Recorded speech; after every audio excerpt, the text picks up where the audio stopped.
say it when I tell you mics are hot. What do you want me to say? Copy? Nothing.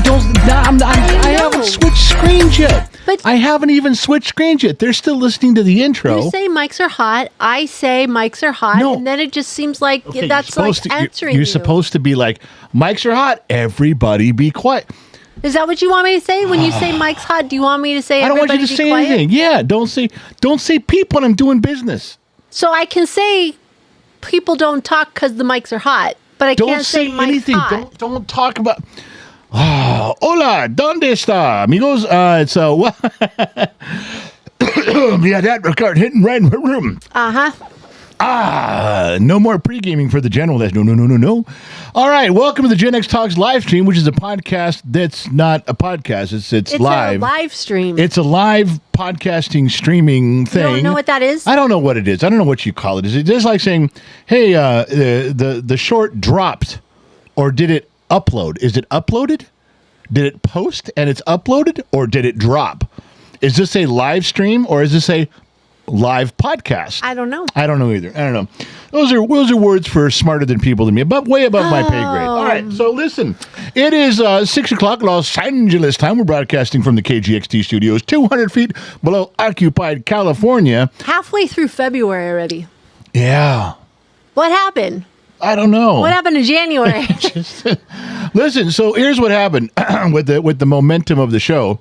And the ebb and flow, if you will, of the tides, the moon and pulling you get what I'm saying. I don't need to be Bill Nye the Science Guy for you. All right, so you guys didn't. I got emails and I got messages. You didn't do it long enough.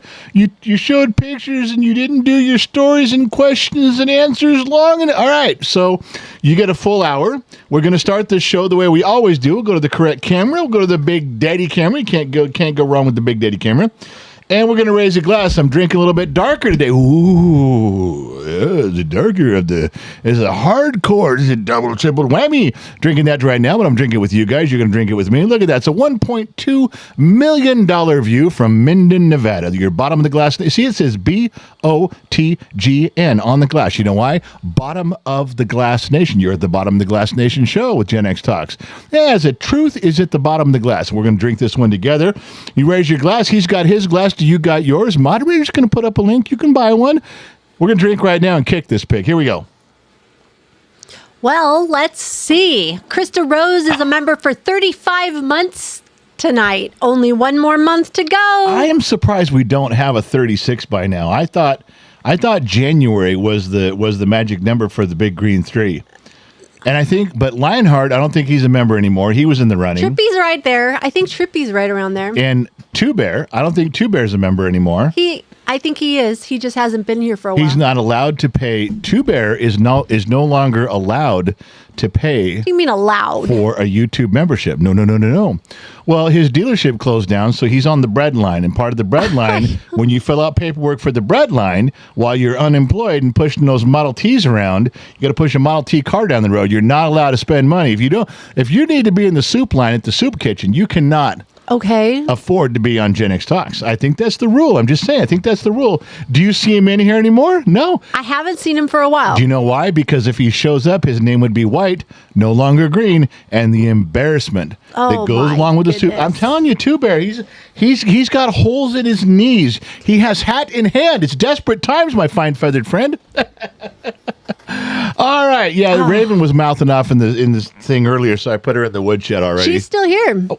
Well, she's out. Oh, okay. But she was in. But she had to go to the woodshed because she wasn't listening. She was being very disobedient. Shame. All right, so here's how this goes. Whatever platform you're listening on, whether you're on Rumble or YouTube, on both Facebook pages, on TikTok or Twitch or wherever, all you have to do is you post a question or a request. If you have something you want to say for us to tell you or do or something, you can put it up there. This is going to be kind of like the kids' jukebox show. Now, you guys are going to say stuff, and your moderators are going to copy and paste it. We're going to get all these questions and all these things, and we'll go through them. We'll go through as many as we can. We'll answer them as truthfully and as honestly as possible. But you guys know the kids' jukebox show. You guys put in a bunch of songs. $2 and $5 gets you bumped to the top of the line. Yes, I will whore myself out for $2 and $5, which means that if you put in $5, your question goes to the top of the line. We'll answer yours first.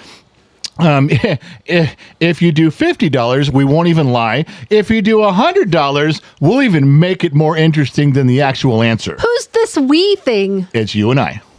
No, what's this we, Will? We, the proverbial we, honey. Maybe half of we. All right. So, do we have anything in between the sheets right now? Do you get any birthdays? We do. Any birthdays? Or anything? No birthdays that I know of at the moment. Okay. Johnny O on Facebook wants to know, why does the general always wear a hat? Yeah. Do you remember when we first started? I'm pouring another drink, by the way. How's this? I told you, I tried to warn you, this is some dark stuff today. Yeah. You guys remember years ago, those of you that have been around a long time watching Dragging Along with this, everyone used to say, you wear a hat because you're fucking bald, man. You wear a hat because you got no hair. That's why you're a big fat guy with a beard and no hair. I'm like, fuck you, motherfuckers. I got hair. I got a ton of hair. He's got a lot of hair. I got lots of hair. I got more hair than GenXMom wants me to have. So I just wear a hat because, I mean, does it not add to the handsomeness of this? I mean, ladies and gentlemen, let's take a look. Everyone, put down your pens and papers. Face straight ahead. Here we go. Oh, brother. Yeah, right there? You see that level of handsomeness? I can turn that down, but I can't turn it off. No.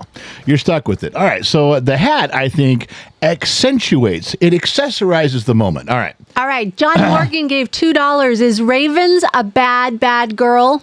Yeah, Ravens is a bad girl, and Ravens had to go to the woodshed. Bad. All right, Spot and Stock You for $4.99. Yeah. Where is the jukebox show?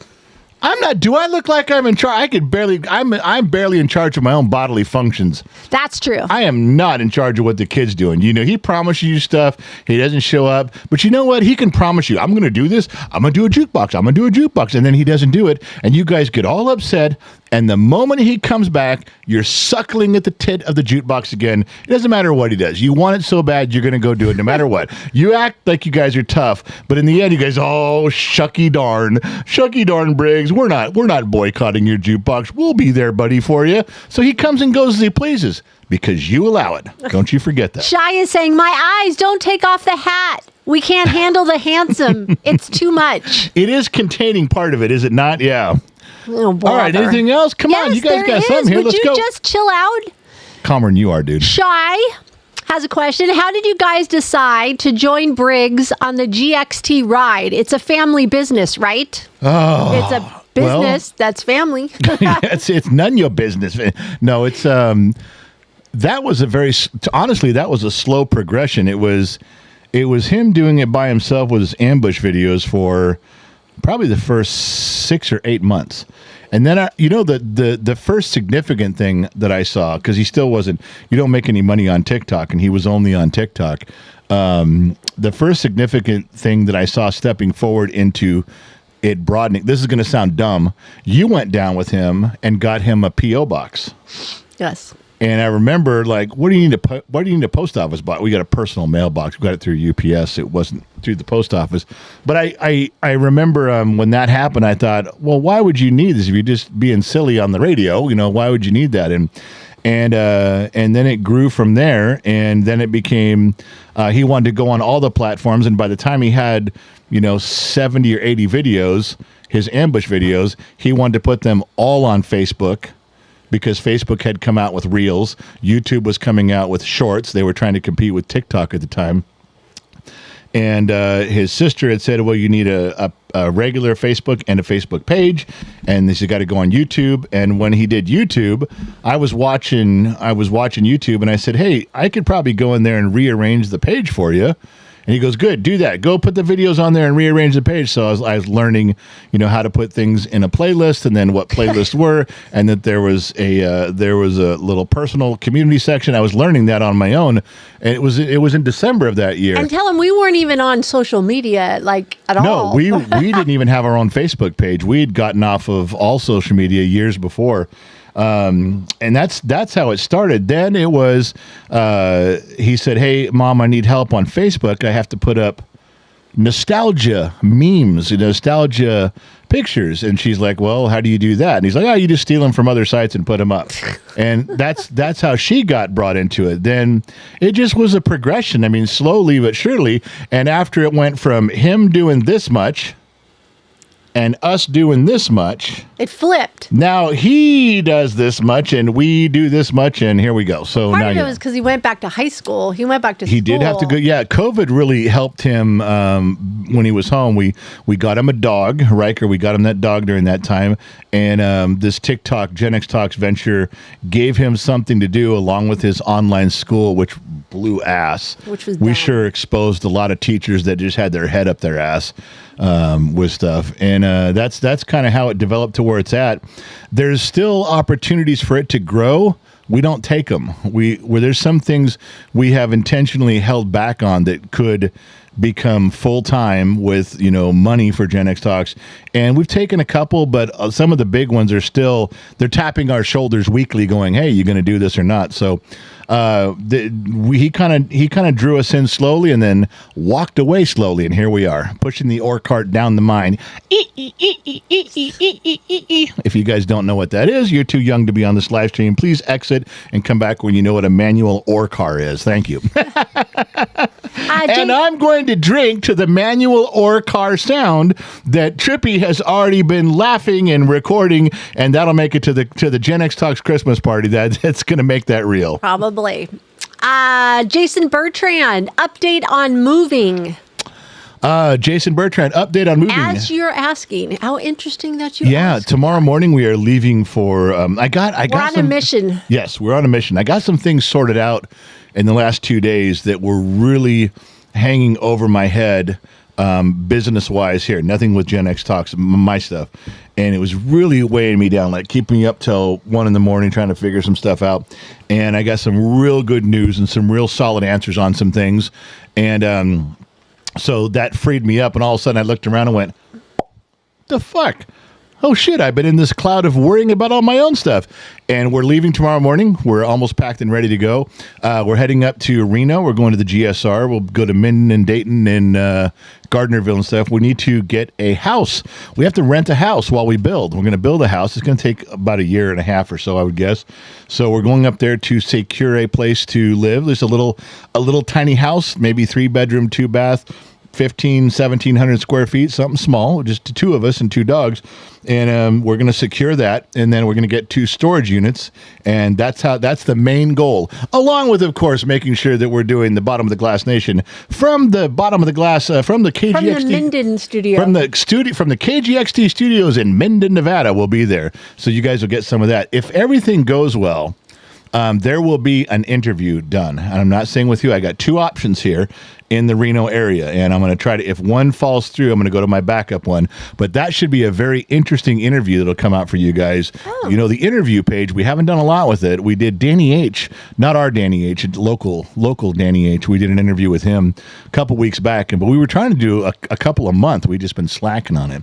So there's some good stuff coming, but we'll leave it tomorrow morning. Yeah. All right. Laura is a member for 35 months. Ooh, I'm 35 months. Happy Saturday to the Bottom of the Glass Nation. Whoever hits that first, like the very first one I see on here that's got their big green 3. Yeah. Pouring again, ladies and gentlemen. I'm going to have to send them something from the new store. I'm going to have to do something from that. Right. There's something special on that. I am. All right. So the Sun Valley Fox is checking in. Yes. He says, is there going to be a 2-story shed to accommodate the Sun Valley Fox Union? Let the handsomeness begin. That's his question. Yeah, there is. Technically, it'll be 2 stories because him and all of his followers are getting locked in the basement. So I guess that's 2 stories. 1 below, 1 above. Yeah, he didn't say above ground. No, he didn't say above ground. So, yes, there will be a basement with a lid on it and a padlock for the Sun Valley Fox followers. Yes. Okay. You know who else is going down there? The Banana Sauce Union. Anyone who rises up against El Presidente, it's going down, baby. You're going fucking down. Wow. What else you got? Sammy Joe wants to know, why is the general scared of wind chimes? I'm not scared of wind chimes. I have a very specific bad memory about wind chimes. And I remember I'm going to say it was 1978. You could take me off the screen if you're going to be a while. I'm never a while with my stories. Bullshit. I believe it was 1978, And my family, my mom and dad and my brothers and my grandparents, aunts and uncles, we always used to go to Prescott, Arizona, where my grandfather, his sister lived with all their big family. And somehow my grandfather and his sister and their brother is Jack and Yoland and Burdett. Burdett lived in Scottsdale. Somehow we took an excursion from our week in Prescott, Arizona, to Scottsdale in 1978. So what was I, 10 or 11? And this was literally, Scottsdale was very small, if anything. And the part we went to was way out, even further in the desert. And it was a dirt trailer park. And I mean, the biggest thing out there was like a single wide mobile home, probably built in 1952. And some trailers, and the wind was blowing and dust would come up. And I'm out there bored out of my fucking mind. And all of a sudden, I just remember feeling desolate, feeling alone. And I wasn't. I mean, there was running water. Okay, there was running water all around me. I'm sure I could have gone to the bathroom if I needed to. And we had cars. We were leaving soon. But I remember at 10 or 11 just sitting outside, and it was hot. And it was windy in the dust. And I just was getting a sick to my stomach feeling about being like left alone on Mars. To this day, as I'm telling you, I can still feel that gut, and I don't know what caused it. Nobody did anything to me. Nobody left me anywhere. But then all of a sudden, as I'm sitting there, just go in the middle of this emotion, Uncle Burdett, great Uncle Burdett, at the end of his single wide wind chimes. Wind chimes started blowing, ding ding ding ding ding. Not fast, not wild, just a rolling different cheer. Do you know how wind chimes are? And they're up and down sound and quick together, then spread apart, and then up and it did it for like 5, 6, 8 minutes. It's probably doing it the whole time, and I never noticed. But I noticed then, and it just sent like shivers down my spine. And I was already emotional. I was already desolate. I was already the last guy on Mars. And I was looking at this there was no concrete anywhere. There was no asphalt anywhere. Everything was dirt. We drove in on dirt. There were these trailers were on dirt. Everything was just dirt and rock and cactus and scrub oak. And I don't know. Ever since then, whenever I hear wind chimes, I'm taken right back to that place. In my memory, it's been that way. You can ask my wife. It has been that way since we were kids. It's been that way since we were married. I just do wind chimes. No, in fact, the only wind chimes that I was okay with, you bought bamboo. Your son got them. Oh, our son got it. Bamboo wind chimes. And they weren't metal. No, and they sounded pretty cool. And I was okay with those, but everything else, no. Danny H for $2 says, send the bill to Big Enos Burdett. Yeah. That's what he's saying. That's from Big Enos Burdett is from Smokey and the Bandit. I got that reference. Okay, Shiloh. Yeah. Some historical figures have epitaphs attached to their names, like the Mad or the Wise. What would you like yours to be? Oh, what epitaph would I attach to myself? The General? That is such an undeserving title. I don't think I want that to stick.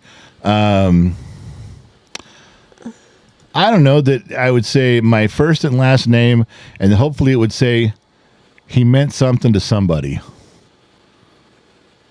That's it. Just as long as there's one person that goes, that dude meant something to me. There was some stories, something that then I'm okay. Just one. If I've affected one person positively, then I'm good with that. That's nice. That was nice.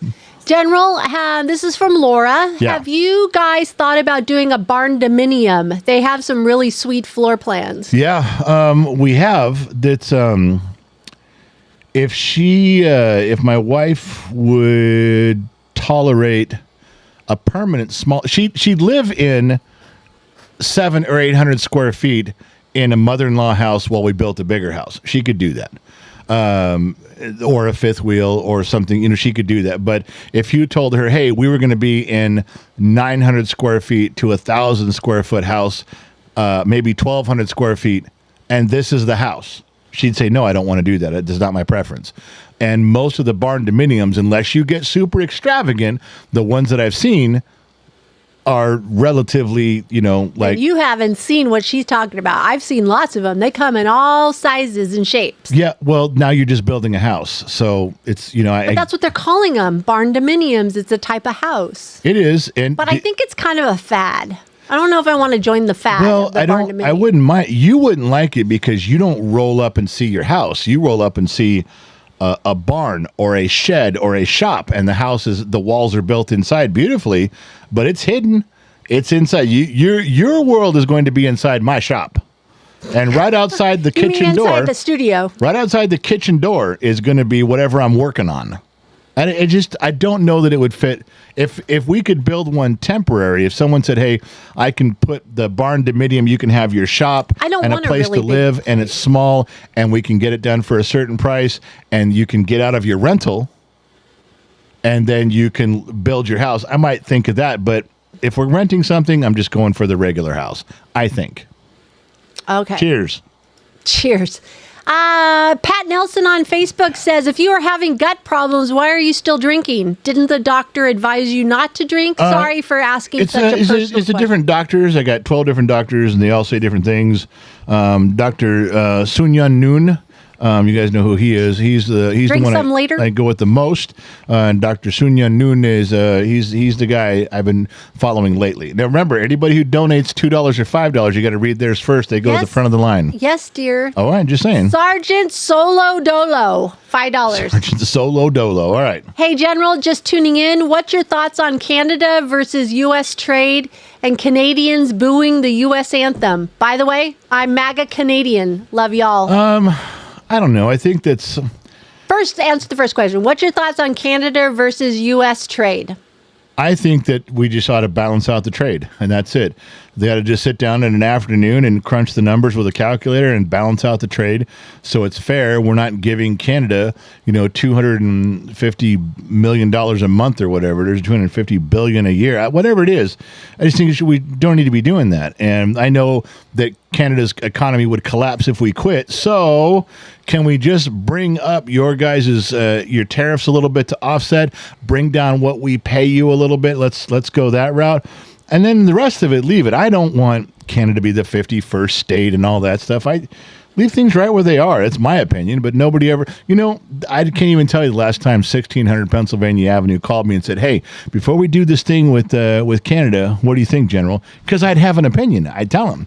But balance out the trade a little bit, make it fair or fairer, and then stop with the 51st state stuff. I'm not interested in that at all. All right. His second part of his question was, how do you feel about the Canadians booing the U.S. anthem? Well, that's, why wouldn't you? If you're threatening, if we pulled the money that we overgive you guys every year, you guys, the economy would collapse completely. So when we're talking about ruining your nation, yeah, fuck it, I'd boo at you too. Or boo at them too. That's not good. Those kind of conversations shouldn't even be on the table. It's one thing for someone to bring up when you're helping somebody. When you're helping somebody financially, that's not if you have style in class, you don't really mention it at a barbecue. Like if I'm helping someone in my family and I'm giving them $600 every month to help them, get their life back together. If I have any style in class, I don't wait till a family get together and walk around. So, I'm helping little Johnny over here, $600 a month, keeping him afloat. Johnny, don't piss me off, Johnny.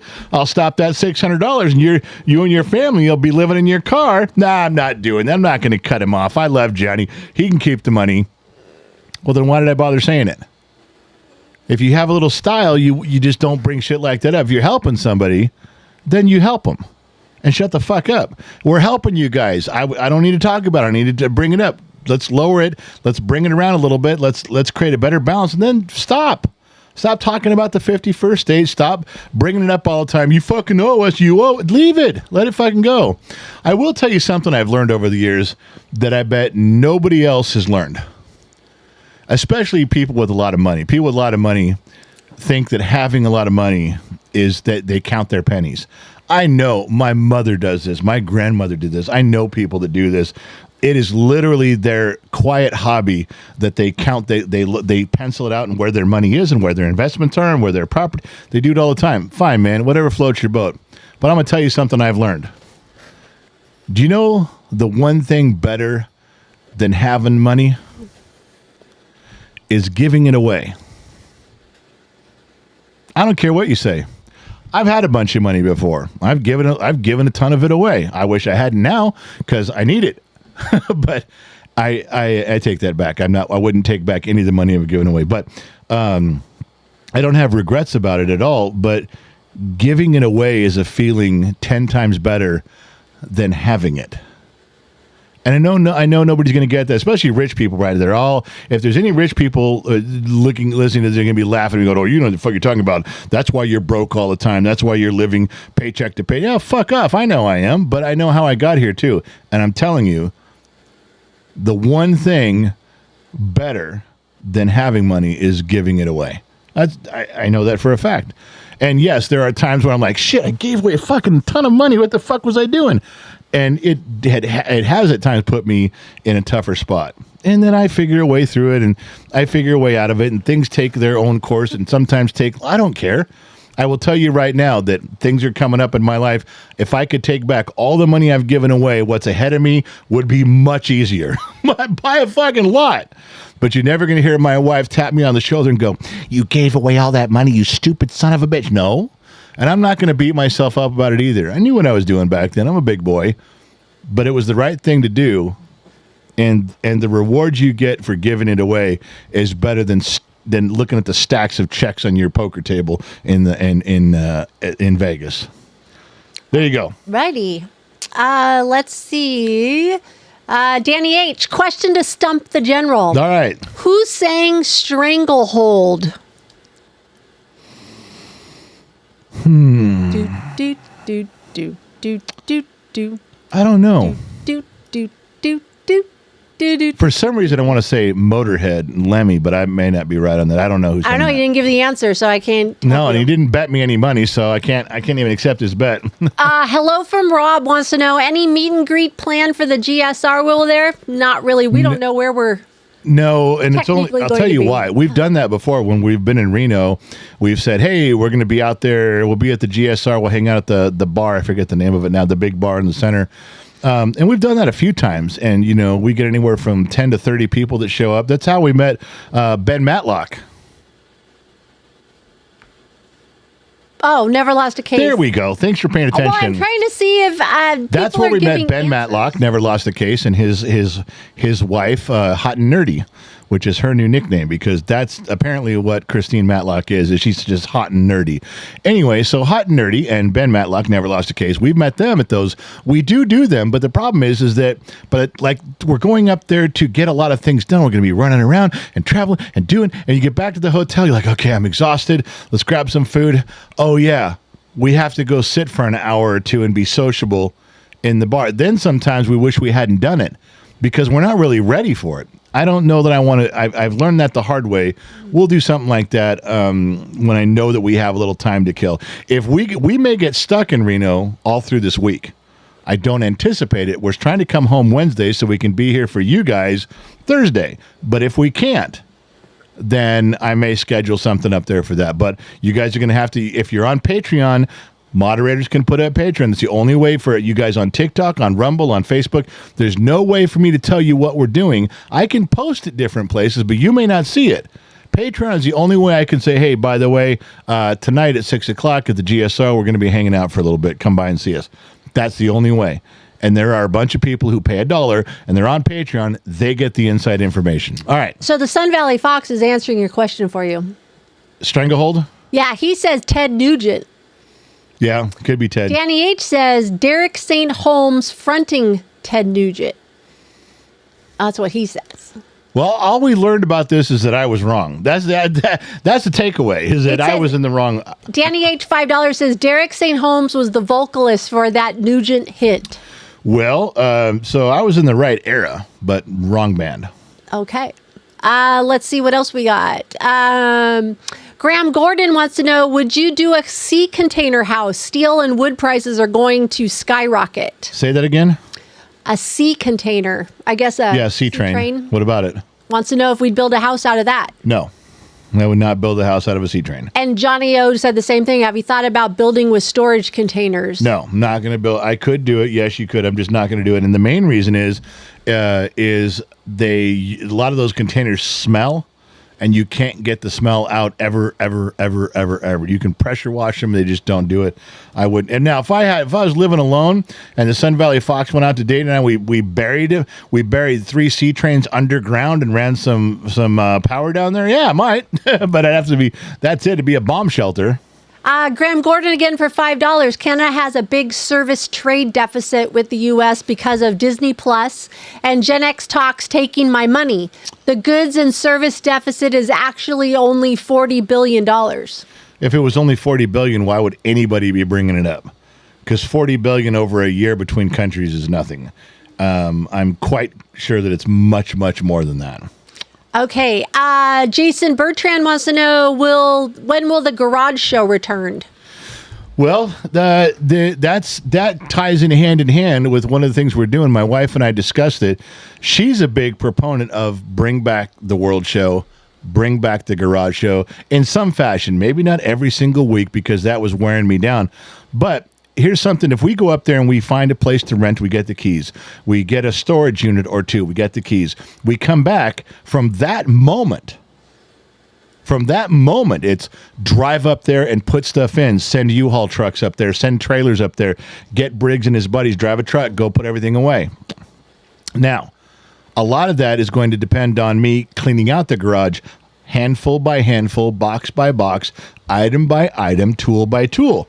This is a great opportunity for a garage show to be like putting me going, oh my God, look at this tool right here, and putting it in my. I could do that for 6 hours, and you guys would be like, what the fuck is he doing? Because there's all this stuff. There is memorabilia. There is old tools. There is stuff. There is stories upon stories that we have screwed, tacked, nailed, and glued to the walls and the ceiling of the garage because we thought we were living there forever. So we put up stuff with stories behind it, and now it's all got to come down. As it's coming down, if we're live, you guys can get all the stories as we go along. I think that would be a fun segue back into the garage shows to be talking about the stories behind each of these things. There's a lot of them out there. That's my idea. All right. Shai wants to know, what is your biggest non-academic, non-work-related accomplishment? My what? Non-academic. Can't be academic. Can't be work-related accomplishment. Being married to you. Being married to you is like the Mount Everest of marriages. Oh, I'm a delight. Just ask me. I'll just ask you. You'll tell me. Gosh, that's a tough one. I guess, you can't really say kids. That's an easy one. All of my children being born. I don't know. I feel like there are some stories from my youth, some things that I took a chance on, stood up when a weaker person needed to be helped out at great risk, and it panned out. I think of those once in a while. One of them will pop into my head, and I'll remember a story about something I did like that. I think there's probably a few of those in my life where I did the right thing against all odds. Or, sometimes I'm by myself and no one was around, and I did the right thing even when I could have done the wrong thing and no one would have known. Those are my personal accomplishments. Never really asked about them because I never really talk about them. But, yeah, I guess, I don't know if that answers the question or not. I hope it does. Okay. Yeah. Let's see what else we got here. Christopher Sevick says, Minden, Nevada, the $2 hoe. Nevada is yeah. And then Shai said, is Nevada the lady of the night? Yeah, if you look right there, I could probably see if I can get that. Yes, the $2 hoe dropping in there is the state of Nevada. A little happy face on the green state of Nevada. That was pretty good. I didn't think anybody get that. Yeah. Dr. Shadowlight over on Rumble for $1. There can be only one union, and the banana sauce union is it. The Sun Valley Fox can have the cult of the fox. We need to form a GenX confederacy. Okay, hold on. We would welcome the Sun Valley Foxes group to our confederacy. No, it's the banana sauce union. the Sun Valley Fox at his age and his constitution and his demeanor, the Sun Valley, anybody who follows the Sun Valley Fox, it's more like a committee. Like a sewing committee, a badminton committee, just women sitting around drinking tea in their late 50s. It's a middle class stuff. Their husbands are all at work and their kids are all at school and they sit around. It's more like a committee. That's the Sun Valley Fox committee. Is that what we're going? Yeah, not a union. A committee is more like it. Okay. All right, let's see. Brother Bruce is celebrating 34 months tonight. Hey, we met him in person at one of the car shows. And he came to our house. Yeah, he did. Barbecue. Remember. Sovereign Fighter, $5. Thanks for making me feel justified in my parenting style. Hey, I didn't say it was right. It just means there's more than one of us doing it. So, John Parise on Facebook, can we bring back the General's Lunchbox? Yeah, we can't do that. Wow, that was a long time ago. That was a long time ago. For those of you who don't know, on Facebook only, we did a General's Lunchbox show at 11 o'clock. How many days a week did we do that? Was it every day for a while? I don't remember. I think it was 3 or 4 days a week, 11 o'clock. We did that for months, like 6, 8, 9, 10 months. And it just didn't get any traction. We didn't get the engagement. We didn't get the interaction that we were hoping for. And it really was tying up our day. But we gave it the good old college try. We didn't just try it for 3 weeks and go, well, that didn't work. I mean, we better part of a year, so we can't go backwards on that one. There just doesn't seem to be anything there. Christopher Sevick for $2. If Mama X gave you a hall pass, who are your 5 for your hall pass? I don't know anymore. I used to have a list. You don't know? Well, no. It was I don't know, because are you counting celebrities? Because I don't think that's realistic. Everybody says, oh, yeah, my hall pass, they list 5 celebrities. That Jennifer Aniston is never going to have sex with me, okay? I mean, she's never going to Well, if she's flirting with Barack Obama, you got a good chance. Okay, and that rumor died down pretty quick, didn't it? That didn't seem to go anywhere. For now. Yeah, I don't think so. I just, I used to have a list. Yeah, for sure. Because there was people I was gunning for, just waiting for my chance, and then never got the opportunity. But I don't even remember who they are anymore. They were all your friends. Every one of them was your friends, but I don't remember now. I don't remember. That's not my list. No. Michael Dawson wants to know on Facebook what happened to keeping up with the fat guy page. I want to keep up with it. I honestly forget. You know why I forget? Every morning, some of you know that I have a list that I go by it's on the computer. I pull it up. It's on a notepad. I change the color of the font on the top one to like red. And then out of the whole list, every time I accomplish something, I drag over it to make it red so I can see what I've done and not done. And I do it every day. And if it's a Thursday, it'll take me 4 hours to do everything, or 5 hours, sometimes a little longer. Other days takes me 2 or 3 hours to do the list. But you know what, Michael? I don't have that on there.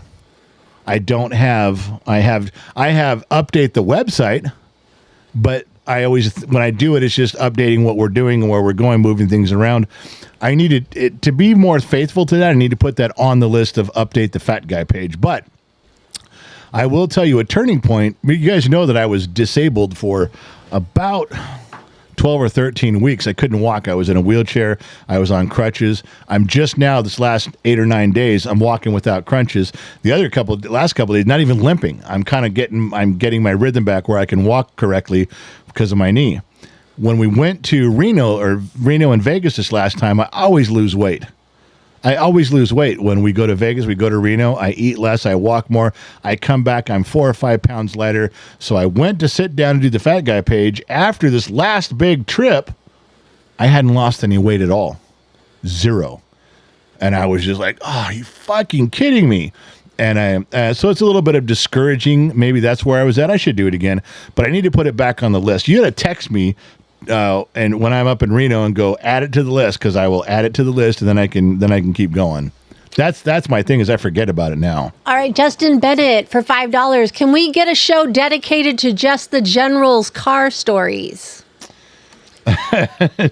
It would be one show, one time. We'd run out of stories. They probably got an That's hour's why worth it's of only them. on the podcast. Yeah, the podcast, I try to remember those ones, and sometimes we run out of time. He's got a bunch. Yeah. I've heard all of them over the years. Every now and then I come up with something that I remember new. I'm like, holy shit, I forgot about that. But yeah, that's all I've done is work on cars and motorhomes off and on for...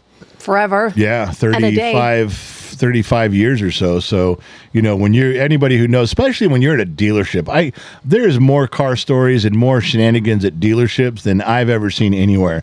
There's more politics at dealerships. There's more loyalty and mistrust at dealerships than RV, automotive. I'm telling you, it's probably that way with motorcycles too, but what a mess that is. There's a lot of stories from there. You have a lot. I want to encourage everybody right now to take a drink with me, and that's time for you to stand up. I want you to pull the drapes, dim the lights, put the cat out, let the dog in, and sit back down and raise a glass. I don't like drinking alone, but if I have to, I will. And we're more than halfway through the program. Thank you guys for tuning in, and let's continue on. All right, Care Brad is celebrating 35 months today. Good evening, Bottom of the Glass Nation and Handsome General. Thank you. Let's see. We have, the Sun Valley Fox is chiming in. If he can't have a union, he would like there to be a Sun Valley Fox world nation. Yeah. Case solved. Okay. World nation. Sun Valley Fox couldn't even fill a town. He couldn't even get a township with his number of followers. The Sun Valley Fox would have a sign at the entrance to this town that says, "Welcome to the Sun Valley Fox World Nation, population you." Well, that guy in Dayton has something. One guy. Dayton has a country. He has a country, and there's like 3 people there. So why can't the Sun Valley Fox have a world nation? I guess. Admitted. Yeah, of one. Him. St. Donna, his wife wouldn't be part of it. If he's going to set up a nation, if your brother is going to set up a nation, and he's going to declare himself the dictator, she's not part of it. She's like, "Fuck no, I'm not doing this with you. Not even a fucking chance." And I got to tell you, the dog's going to go with her. They're calling it the SVFWH. The dog and St. Donna would be on the other side. She would take duct tape right through the center of the house and up the walls and go, "That's your half. This is my half." That's how that would go. Oh my gosh. Mike Perkins for $19.99 for the Sun Valley Fox Nation. No, this is going to have to stop right now. And Kristen Hartman goes, "Remember, I'm the vice president." Yeah, there's no bylaws, there's no pamphlet, there's no nothing. You turned on the heat in here, didn't you? No, I didn't touch it. It's fucking hot in here. You're hot, babe. Thank you. Dale Wine on Facebook wants to know, have either of you, General or Mama, have you successfully done a moon dance? I don't even know what that is. I don't know what that is either. I've moonwalked. I was a big moonwalker when it came out in 82. I did. I could do it real well. Tennis shoes and everything. Okay. That's as far as I got. Sean MacArthur on Facebook, here's 200 stars for the General Weight Loss Fund and whatever Mama X wants. Thank you, Sean. Yeah. Sean, you just got on the naughty list. You're on the... No, why is he on the naughty Christmas list? card list. Your name's off the register. Whatever. All right. Sergeant Solo Dolo, I think booing a nation's anthem is classless. But anyways, so what do you think about the U.S. aid money spent? Yeah, they got to finish going through all that. They got to finish auditing every bit of that stuff. They need more people helping them and find out where the bullshit is. And it's just, what Kat Tempf was talking about the other night. The more Democrats complain about all the shit they're finding, and they go to the IRS and they find out more, they're going to go to the Pentagon and find out more. All the shady backdoor. I mean, think about all the money that could have gone to the neighborhood you live in. Yeah. The neighborhood I live in. I want that $1 million. I could decorate this whole town with some shit. I could do something good with that money for U.S. citizens. But Doge is catching everybody. They're catching it. They're catching it. They're catching it. They're catching it. It's wrong. It's lying. It's cheating. It's deceitful. And eventually, they're going to start tracing it back, the money to people. This is going to start catching up with some people. And Kat Tempf brought it up the other day. She goes, this is like a woman confronting her boyfriend or her husband and saying, "I caught you cheating." And the boyfriend goes, "Whoa, You went through my phone? You went through my phone. Okay. Where is the trust? How did we arrive at this point when you would go through my personal private phone? You're invading my privacy of my phone. And the girl's like, okay, you're missing the point. You cheated on me. You had sex with another woman. Look, I think the point here is the way you went about finding this information, the way you went about learning this information is completely, we're going to have to, you know what? We may break up over this. No, we're breaking up because you're a two-timing asshole. That is exactly what it's like. Or like when I went into my daughter's room and found weed one time, and she says, you invaded privacy? You went into my dresser drawers and got into my personal things? Yeah, that's not the issue. Right now, Democrats are acting like teenagers. And that's the only way to describe it. It's unbelievable. Nobody cares. They're out there screaming and singing and chanting. Can you believe democracy's at stake? How? What are you talking about? They're getting into the personal information and doing what with it? This is all unconstitutional. Show me how. Well, there's judges that say it is, and the judges blocking Trump and judges blocking Elon. Yeah, and there's a bunch that aren't blocking him. There's a bunch that have said, go ahead. Yeah, we know there's judges on both sides, and liberal judges are going to block it, and conservative judges are going to let it go through. We don't care anymore. Who cares? The same thing that they've been crying about all along, that the world is ending and democracy's over and we're not going to have a country. Same thing they said the last two elections, never happens. They're lying the whole time, and now they're doing the same thing because they're getting their money cut off. And some of them are going to get caught. It's a tough situation for them to be in. What else can you do? When you're caught cheating and your wife is holding your phone, she's got the evidence. You fucked up. You got caught. All you can do is get mad at her now for getting into your phone. There's nowhere else to go. That's what I think of all this USA stuff. Yeah, go ahead. Tyler Smith on Facebook. Hello. Oh, sorry. Fellow gearhead here. Would love to hear about the cars and whatever hot rods or whatever the general has had his hands on. So many. Yeah, there is so much stuff there. So many different things. You know what you should talk about is that German thing, that car, what was it, a van? Oh, the Unimog. The Unimog. I don't think you talked about that one. Did you? Yeah, I've done that a couple times. There's even been a short story on it, but I had a shop one time when I was doing German cars for a while, which was tough to do. Everybody was asking you, what the hell? Yeah, well, this guy calls in. He goes, I broke down on the freeway. I'm coming through California. I bought this thing at a museum. It was going out of business in San Diego. I'm trying to drive it to Sacramento, and I broke down. You work on German stuff? I said, yeah, bring it in. He goes, well, it's a Unimog. You ever worked on a Unimog? I said, yeah. We get customers that got Unimogs. Yeah. So he says, all right, I'll be right there. And I turned to the guys working with me and go, does anybody know what a fucking Unimog is? And it turns out it's Google Unimog and see what this thing is. Google 1952 or whatever it was, 1950 or 49 Unimog. And it was a challenge big old accepted. fucking thing. Yeah. And there I am looking at the thing going, holy Santa Claus shit. The only saving grace is by sheer coincidence, one of the engine that was in this thing matched an engine that Mercedes had used in the 50s, the 60s, and 70s in so many things that the water pump was still available. Not for a Unimog, but when I pulled it off and I showed it to my German parts guy, he goes, oh, I know what that is. And he rattles off this, and sure enough, it fit. So it was completely by accident. But when we were done, the guy drove it away, and I was sitting there going, that's right. I told you I worked on Unimogs. I got you on lock. You got another Unimog problem. You come see this guy right here. That was just, it was skill to replace the water pump, but that wasn't too hard. It was just luck. This thing didn't end up to be a Panzer tank or something. It was crazy. John Morgan for $2. We are seeing the movie Dave in real life, is what he's saying with the politics. Yeah, it is a lot like the movie Dave, where they swapped out a shitty president for just a regular guy, and he sits down and tries to do regular things and fix it. He's like, well, let's balance the budget. He gets out a pencil and a piece of paper and a calculator and starts closing down and reducing programs. He goes, there, we got it, $68 million. And everyone was like, that's not how this works. Just borrow it and keep raising the money, the deficit. Becca Rowland for $4.99. Several times in the past, you've said you could load up the studio and take off. Now it's sounding like the studio's not going. Is that right? Well, I don't think it is. I think it's going to, I talked to the realtor. I think it's going to sell with the house, and we won't have nowhere to put it. We won't get the money out of it that we put into it, but we'll get a chunk of it. I had talked. Remember, guys, when Loudwin was around?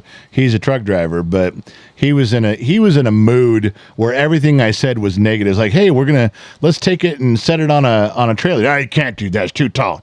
Well, let's set it on a lowboy trailer. Well, it's 4 inches too wide. You're going to need pace cars. Well, then we could cut it. Now you can't cut it; it'll fall apart. Well, what if we strap? Now you can't strap. I mean, literally.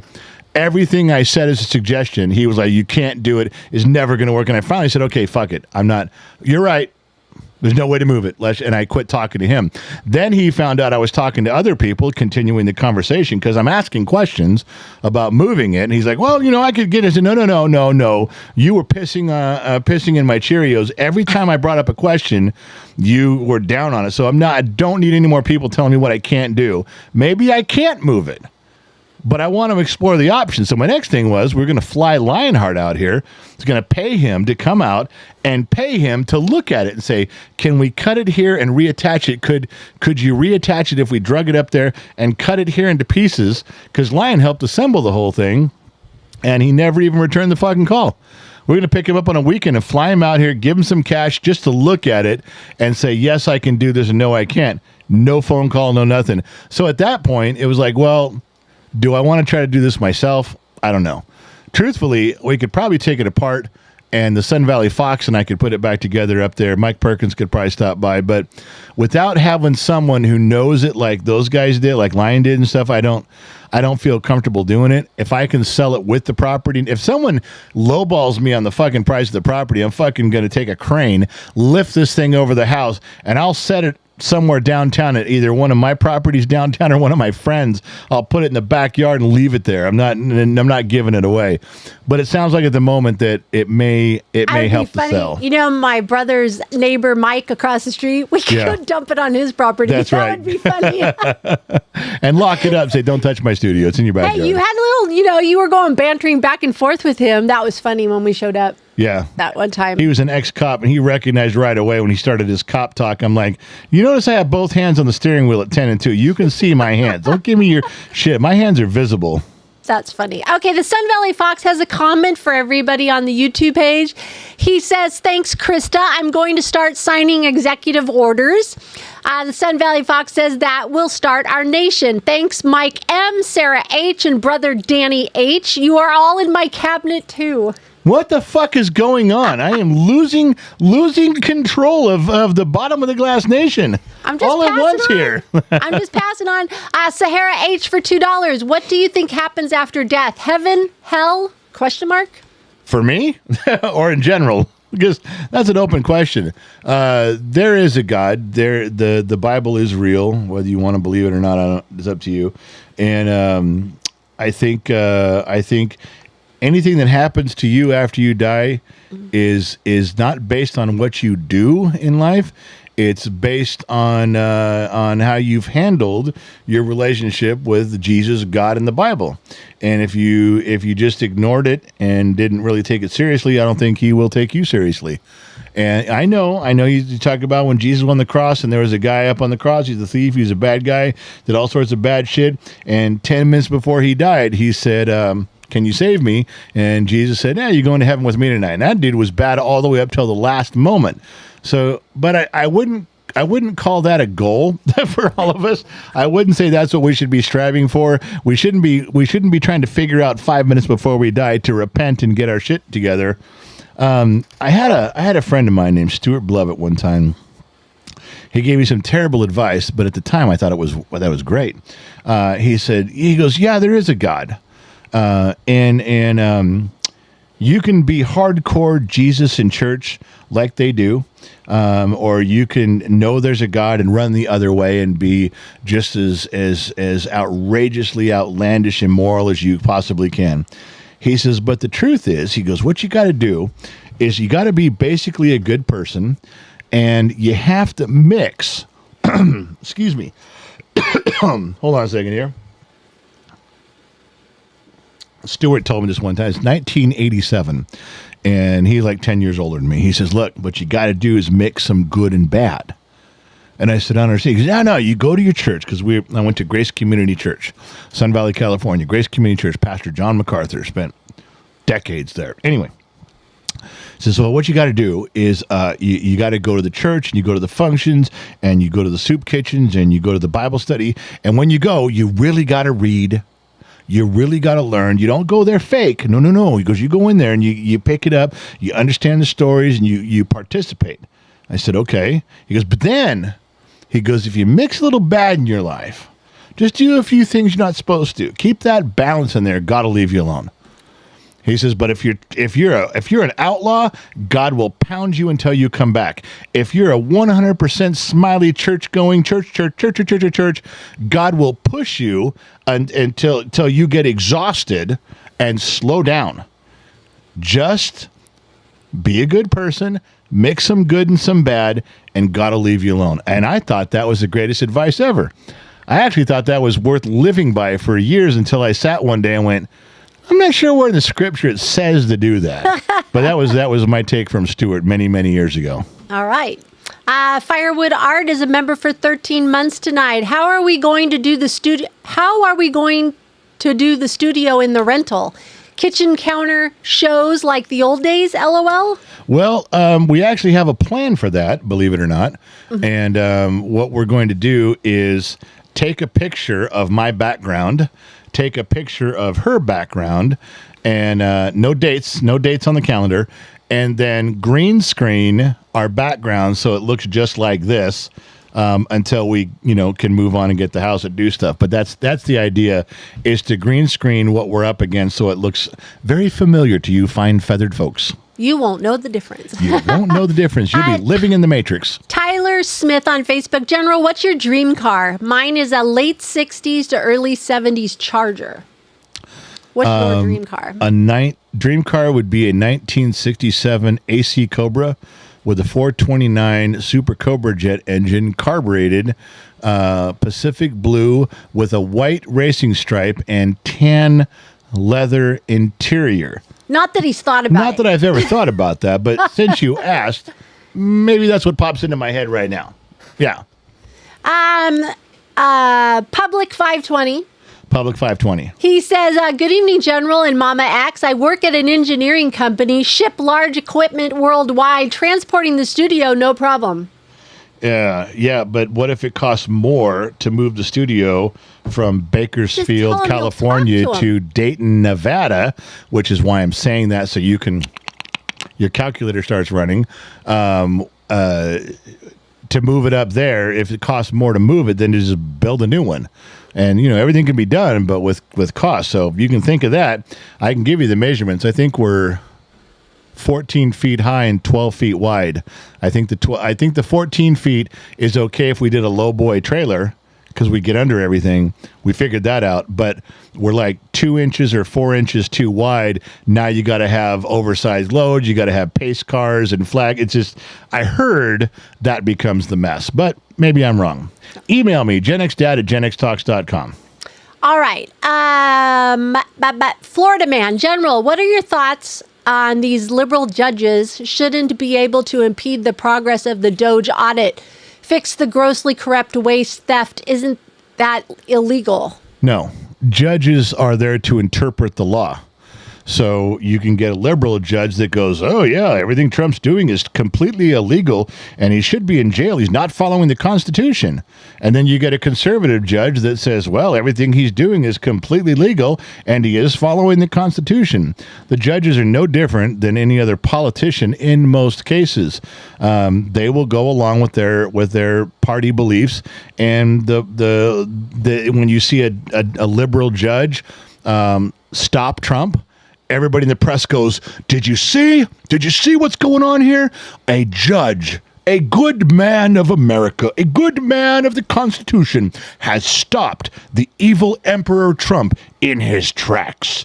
And then when a conservative judge goes, no, I think you're full of shit, he's doing okay, they come up, the press comes out, can you believe that Trump has this judge in his back pocket? You see how the media goes. Why do you think everything ends up in the Supreme Court? Everything will end up eventually, that's contested, will end up being appealed and appealed and appealed and appealed until it gets out of the federal court system and ends up in the Supreme Court. That's just how it's going to go. And then those guys will make a decision.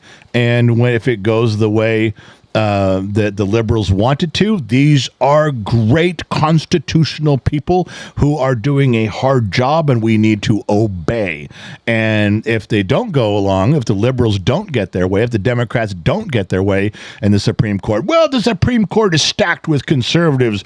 We have to rise up. It's time to fight back against these judges. It's time to do something about it. That's just where it'll go.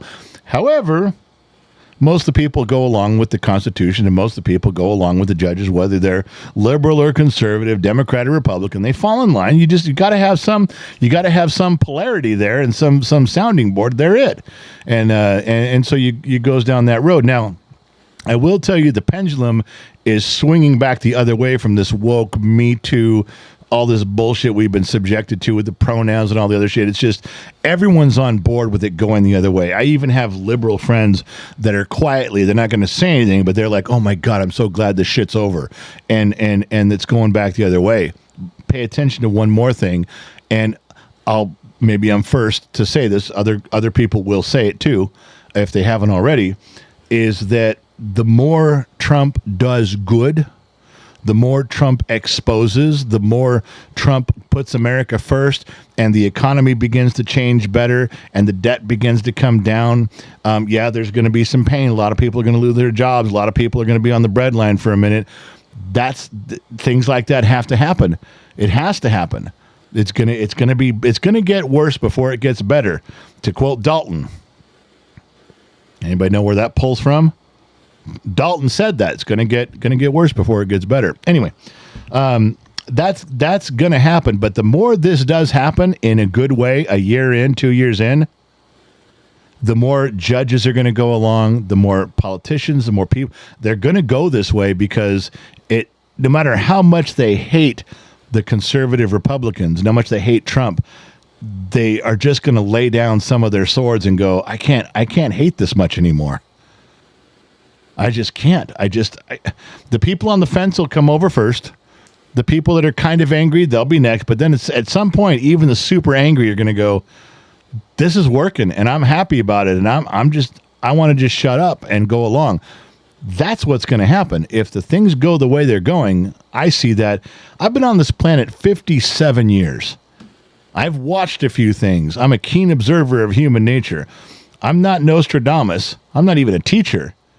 I'm just telling you the way this country functions, the ebb and flow of how this country's worked for over half a century. This is kind of how we behave. When the pendulum swings back the other way, does it usually swing too far and overcorrect? Yeah, usually. But when things go good, people jump ship. When things go bad, people jump ship. Just telling you. That's kind of how things go. If you don't believe me, just ask me. I'll tell you. What else you got? Vern wants to know, gonna go out on a limb here, but right, with 3,000 known religions and over 6,000 gods, who is right? Yeah, there was a movie with George Burns one time called Oh God. And I barely remember any of the movie. I guess this was 80 or 81, maybe it was. I don't remember exactly. Anyway, there was one line in the movie that stuck with me. And George Burns said, every religion is just a different ladder going to the same place. And I stopped and I went, oh, okay, that makes sense. That everybody's got a different God, but it's still the God up there. Just everybody looks at him differently and describes him differently. And all these ladders go to heaven or whatever you want to call it. They all go up in the clouds. They all end up in the same place in front of the same superior being. All these different religions are on different ladders, but they're all going to the same place. That was a line in the movie that gave me a lot of comfort for about half an hour. And then it was explained to me, once again, Grace Community Church. One of the elders I was talking with one of the elders. I was there 7 days a week at Grace Community Church for years and years and years doing stuff. And I was also a custodian there, so you get to know everybody. And he sat me down and said, okay, so if one of these 3,000 religions say, I'm the only right religion and all the other ones are wrong, and that one over there says he's the only right one, and all the other ones are wrong. And that one over there says he's the only right religion, and all the other ones are wrong. Then there's only one going to be right. Now, come to learn, there's some that are accepting of others, and there's religions that overlap a little. I get that. I'm not trying to be literal with either description, but the idea was that when you stick to your religion, you don't stray. You don't go do, well, I'm going to do some of their, no. You stick with where you're at. So yeah, George Burns thing, and that gave me a comfort for about half an hour until I was explained that the other religions are not very tolerant of each other. So only one can be right, except of course there's overlap and stuff, but you get the idea on that. There was my run of the mill thought from my Generation X dumb mechanic in the middle of the desert brain. All right. Bob McKinley, good evening. Question. So is this the start of the government somewhat working for the people, not use working for the government? Wow, you guys are just not laying off. What?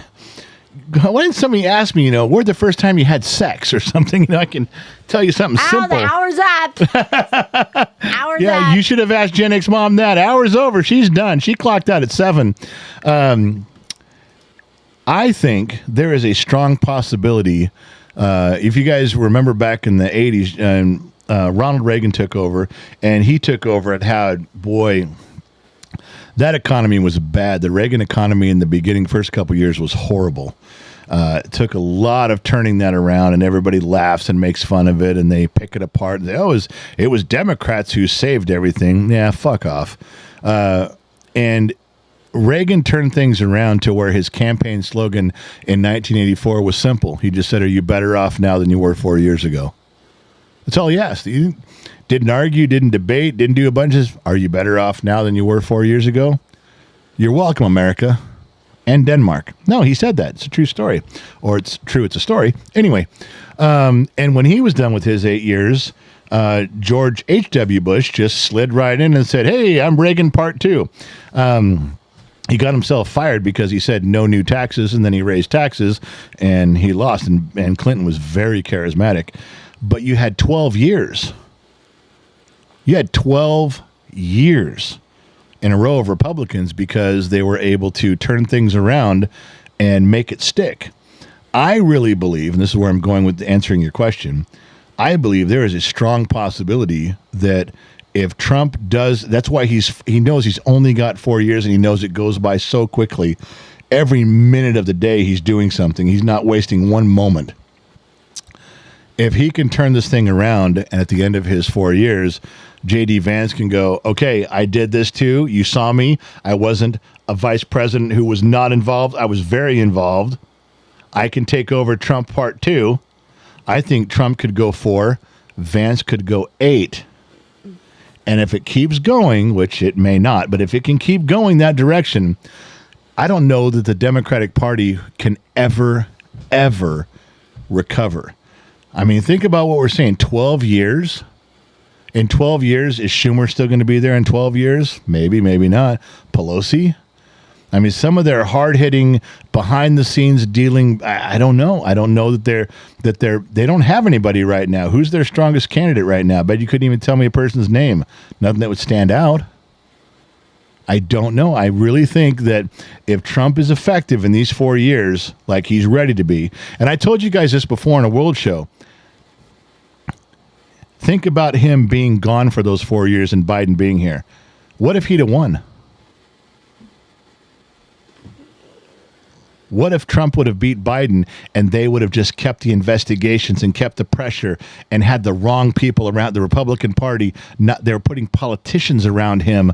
Like it was surrounded. That's why he couldn't get his footing. He couldn't come up for air. They should have let him have another 4 years and just kept him under their thumb, under investigation, under pressure, never accomplishing much of anything, trying and trying and trying, and got rid of him after 8 years, but they didn't.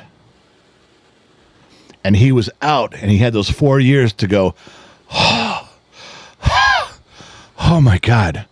Okay, no more of letting the Republican National Committee tell me who should be in my cabinet positions. I'll find my own people. I will do this my own way. I have seen how this works now. I've never been in politics. They gave him 4 years in the White House, gave him 4 years off to reconsider. How many of us go back over things and go, you know, if I could go back, I'd do it differently. Your childhood, your marriage, a job. We all look back and go, I'd have done that. Oh, I'd have fucking kicked ass. If I go back in time, I'll kick fucking ass. You gave him 4 years of learning what you guys are capable of out there, you Democrats and liberals. Then you gave him 4 years off.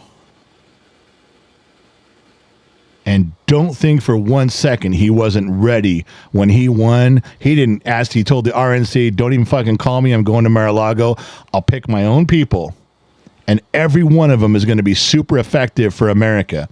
If he's successful at it, it's because you guys made him lose in 2020. Thank you. We would not be where we are today if he'd have won in 2020. It would not even be the same thing. It would have just been the same Russia, investigate the whole time. Yet here we are. And if he actually pulls this off, like we all could go back in time, we could all go back and fix things in our lives. He's doing it. If he actually pulls it off, 12 years, Trump and then Vance, in 12 years, what's left of the Democratic Party? What do they have to stand on? They've even admitted they've lost the working base. They have said we need to get them back. We've lost them. Minorities are going to the Republican Party. They're losing the minority base. What do you have left if you're just going to scream Nazi, fascist, end of the world? You ask me what's going to happen? There's a good chance that pendulum swings all the way through 12 years, and who knows what's going to be left of the end of that. There's my answer. All right, 2 comments, and then we can call it a night. All right. Scott Royston for $100 tonight.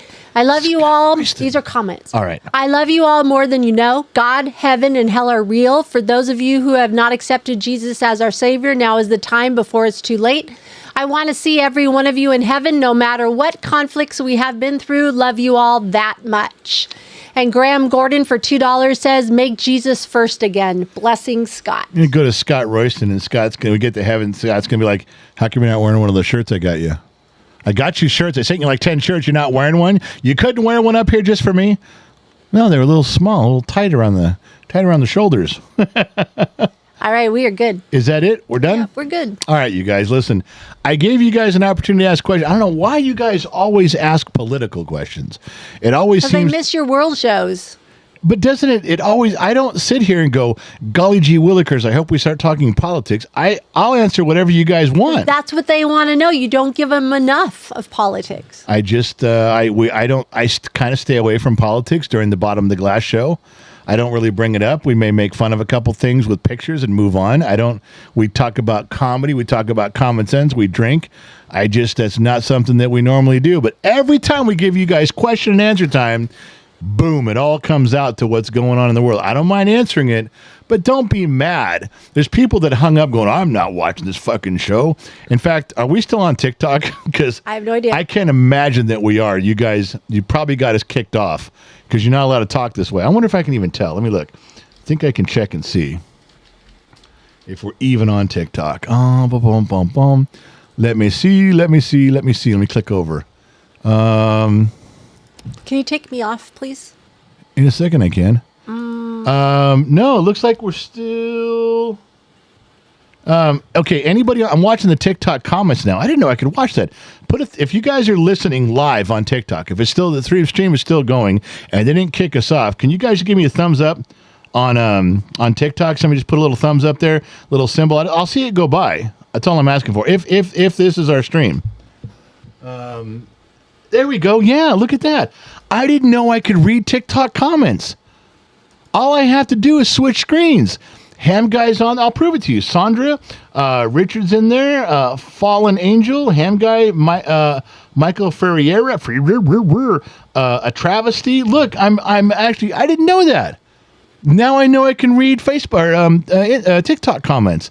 Far out, man. I did not know that. So we do another thing like that. We talk about them, then we can talk to them directly. Please take me off the screen. Please take me off the screen. Please take me off the screen. How about if I put you all on the screen? It's just you. Look. No, please. Look, now it's just you. See? How's that? You didn't like that, huh? Yeah.